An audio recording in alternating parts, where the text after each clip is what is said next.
hydrosols today. And this is a process similar to making essential oils, although we're on a smaller scale and we're using a slow, steady burn rather than a hot and fast burn like you would on a larger scale for essential oil production.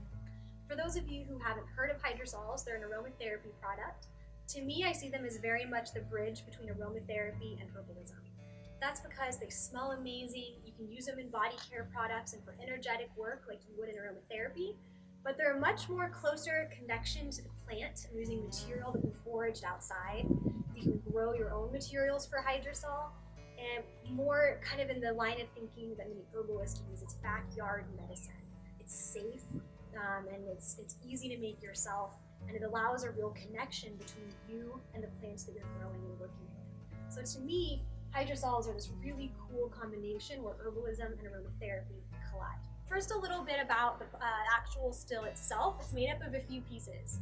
The main pot right here, this is called the pot, and this is where the plant material is with water. And this is when you apply heat, plant material starts really boiling around and unlocking a lot of the compounds that we want to have within our hydrosol. What happens is that the water with the plant compounds in it turns into steam.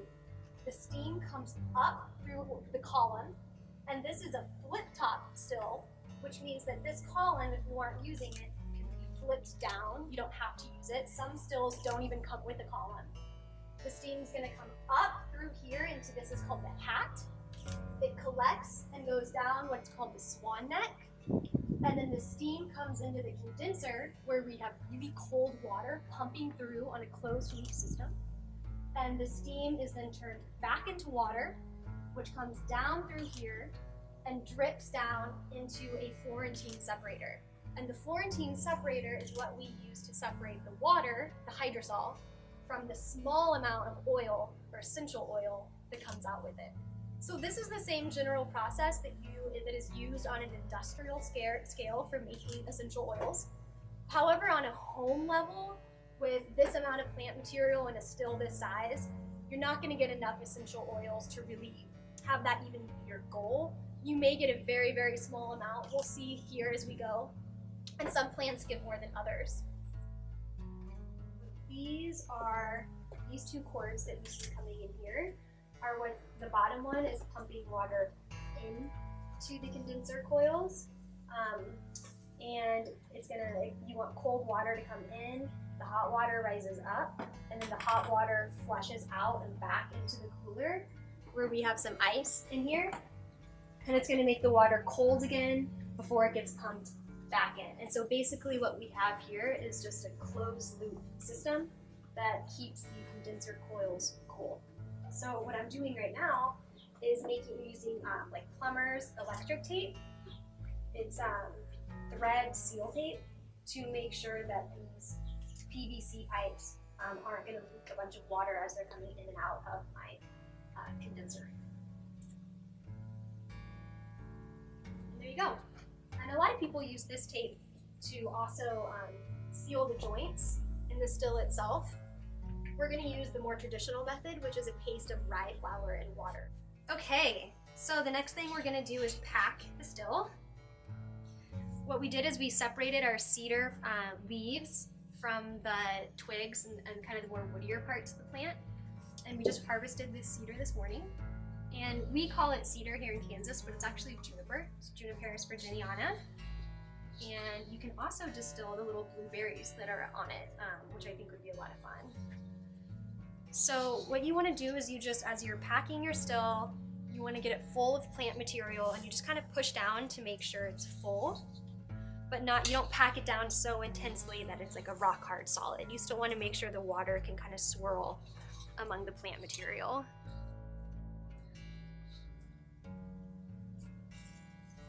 So this is fresh spring water. You really want to make sure you're using spring water, water that doesn't have chemicals, fluoride, anything added to it. This water is going to become your hydrosol. So you want to make sure it's something you're really comfortable putting on your skin and that comes from a good source. If you don't have fresh spring water available, you can buy spring water from your grocery store. You could also use filtered tap water if that's all you have. Okay, so one more thing I want to touch on is the rye flour paste that I'm using. This along the top, this is rye mixed with water, formed a paste, and you slather it on, and this is to prevent steam or sometimes water from escaping and dripping out of your still. This is really important because the steam is what you're condensing into your precious hydrosol. So you don't want to be losing any of this steam throughout the process. So before you turn your heat on, or as you're waiting for your still to heat up directly after you turn the heat on, you can make your rye flour paste. You want it to be sticky enough that you can roll it into a coil and stick it onto the still, but not so wet and sticky that it just slides right off, and not so dry that it won't stick. So you can kind of experiment. I actually don't have a specific ratio that I use. I start with flour and add enough water until it just is nice sticky dough. As you start distilling, you may occasionally see water or steam dripping out of your still, in which case you need to make more paste and stick it on. Okay, so when you're setting up your still, you're gonna wanna know how to get your cold water system coming through. And the reason why you want this is that your hot steam is coming down through your swan neck, down your extension, into your condenser where there are copper coils. And as the steam goes through the coils, it needs to be cooled so that it turns from a steam back into a liquid. And it does that by being surrounded by ice cold water. So with a still this size, it's a little bit harder to keep your water cool. That's one of the benefits of having a bigger still, but it can be done. It just takes a little bit of finessing, and it's part of the reason why you don't want to just run away from your still and keep it running while it's running for an hour or so. So the way this is set up is we've got 3 tubes, and this is just basic plastic tubing that I got from a hardware store, and it's wrapped in like electrical plumber's tape that is waterproof. And down here is the cold water that's being pumped into our coils. The cold water comes up, the hot water rises to the top, and the hot water comes out here and goes back into our cooler where we have ice, and it turns into a closed loop system with cold water filtering through. In the cooler, we have a pond pump. It's a very small pond pump set on the lowest setting. Part of this, I wish I could turn it up and have cold water pumping in here faster, but if I do that, water's coming in faster than it drains out, and we start to have little overflows in our condenser. So you just want to make sure that you have cold water constantly coming in, not too fast or it'll overflow. Sometimes it'll start to really get steaming, and what I'll do at that point is grab a couple handfuls of ice and just throw some ice straight on in there and just really cool it as quickly as I can. So that cooling your hydrosol from a steam to a liquid is kind of part of the art of distillation that you'll get more of a feel for as time goes on and as you practice. So this is called a Florentine separator. The hydrosol comes out of this tube, and mixed with it are what are the essential oils. So we have the hydrophilic or water-loving compounds and the lipophilic or fat-loving compounds, all of which are released from the plant, are carried through with the steam, and come out through here when we separate them. So this Florentine separator is pretty cool. It allows us to capture everything, and the oil floats on top, and then the water comes down at the bottom because oil is lighter than water. So eventually, once this is full, we're going to turn this knob here, and we're going to drain out all the water and stop it right when the oil looks like it's almost at the bottom. And then when we're done with the process, we'll put the oil that we can into a separate container. So we're going to get about a half gallon of hydrosol out of this distillation process. It varies based on the plant. I find that I typically get about a half gallon in a 3-hour distillation. I'm using a 10-liter copper still. 10 liters is actually pretty small.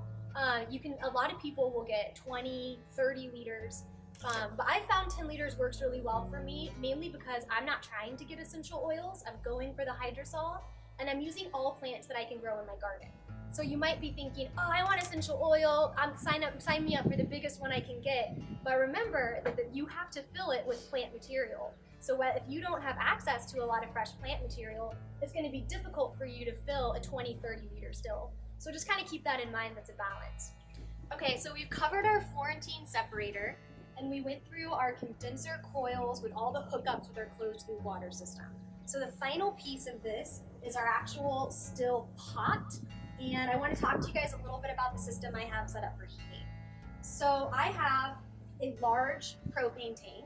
I'm not sure how many gallons this is, but you can find them at gas stations. A lot of gas stations have them, and after you buy your first one, you can take it back and exchange it. It's about $60 for the first one, but after you're able to exchange your tank, it drops down to like 25 or 30. So you have this, and then we've got our large propane burner.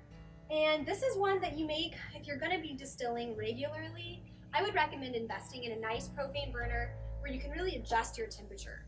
When you're distilling, you wanna have kind of a low to low medium temperature that's a steady distillation. You don't wanna crank your heat up and blast through. You wanna really control your temperature for a couple reasons. First of all, if your temperature is too hot, you're essentially gonna make tea.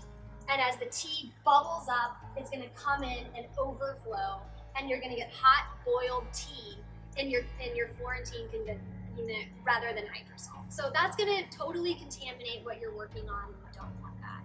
So with a propane burner that you can adjust, you're able to keep your temperature at a low, steady burn. I typically like to keep my still running at about 200 degrees Fahrenheit. That's the temperature where I get good results, and I'm not getting tea, and it's not burning. Another reason why you don't want to get it too hot, and it's a cue when you are, is that it'll come out a little too quick.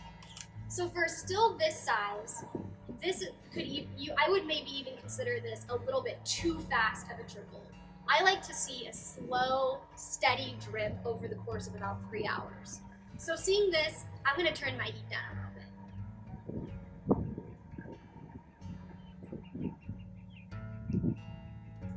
Okay, so that's the benefit of having a propane burner that you can adjust quickly and easily. We're keeping tabs on this. Well, that pretty much does it for our hydrosol distillation talk. If you have any questions, feel free to leave them as a comment on this video. We're also going to put up an entire list of resources at motherearthliving.com/hydrosol. We're gonna link to all of the materials that we use to assemble this still, along with articles about how to use hydrosols, how to make hydrosols, and a great podcast that we filmed with Liz Fulcher from the Aromatic Wisdom Institute. So we have a lot of resources for you. We want you all to dive into this exciting and fun way to use plants from your garden that are available locally, that are safe and fun. So check it out, motherearthliving.com/hydrosols. You're gonna get a ton more resources. If you have any questions, feel free to email me directly. I love talking about this. This is probably my favorite topic. I'm a geek when it comes to this. Email me at hkincaid@motherearthliving.com. That's HKINCAID@motherearthliving.com. I'll fill you in on any questions you have, or you can also find me on Instagram, Hannah_Afton. Again, that's Hannah_AFTEN for all sorts of distillation photos, plants from my garden, and we will just chat it up. So thank you, have fun.